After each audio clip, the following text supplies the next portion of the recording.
let's talk a little bit more about visualizing our students' language proficiency icebergs. There are people out there who are very opposed to bilingual education, who say English immersion is the only way to go, that kind of stuff. One such person is Jaime Escalante. You might have heard of him because, gosh, I think it was back in the 90s. There was a movie made called Stand and Deliver.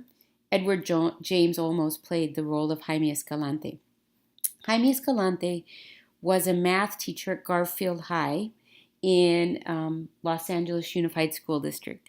And he worked in a predominantly Latino area, taught the AP geometry and calculus classes, and he had his class, predominantly Latino students, take the AP calculus exam, and they did phenomenally well. And people accused him of helping his students cheat. They came back in, had them take a different version of the AP calculus exam with all of these proctors, and I think they all passed, or almost all of them passed again. So it became very famous. He became very well known, wrote at least one book about teaching math. And Jaime Escalante was originally from Bolivia, and he became a very outspoken adversary of bilingual education. And he said, look, I got these Latino students who mostly spoke Spanish. I got them able to pass this calculus test, in English. And he said, look at me. I came here as an immigrant, and, I got my teaching credential.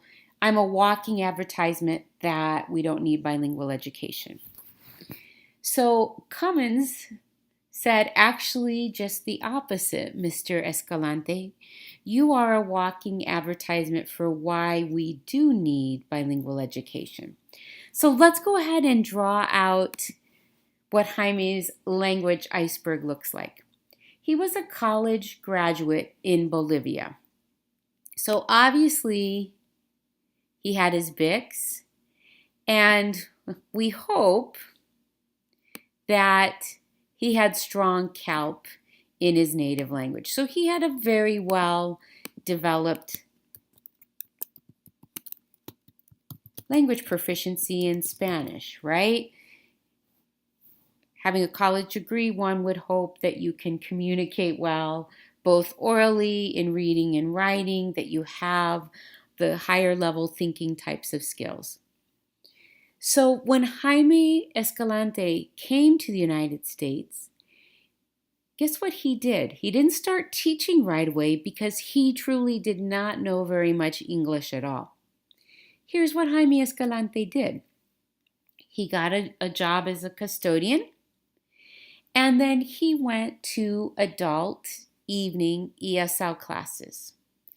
And when he did that, what was happening? What part of his language was he working on? He was working on his BICS in English, right?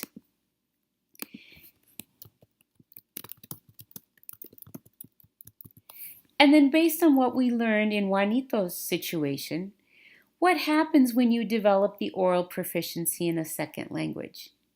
The CALP transfers over. So after a couple of years of this strong development of English, he was able to access his CALP in English. And between English and Spanish, the amount of CALP, the amount of the academic proficiency that is similar, is in the high 90% range. Like I said, there are some sounds that make, or some letters that make different sounds.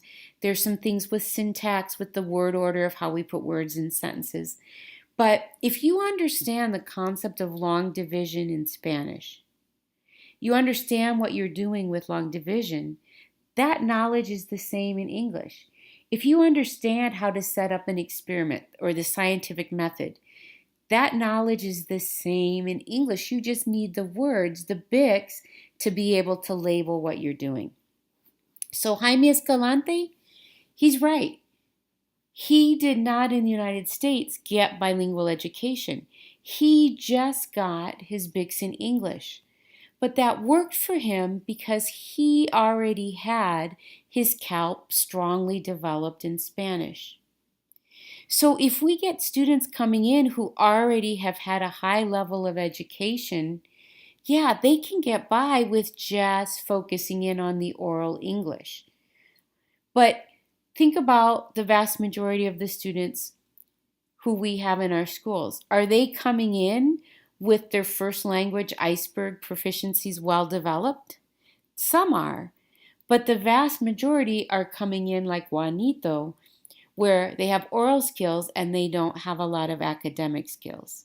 So that is why we need to continue to develop the academic knowledge in the language in which the student is fluent, while we're also taking those couple of years to develop their oral skills in English. So Cummins said to Jaime, you are a walking advertisement for why I'm saying that developing CALP in first language is critical to students' future success in English.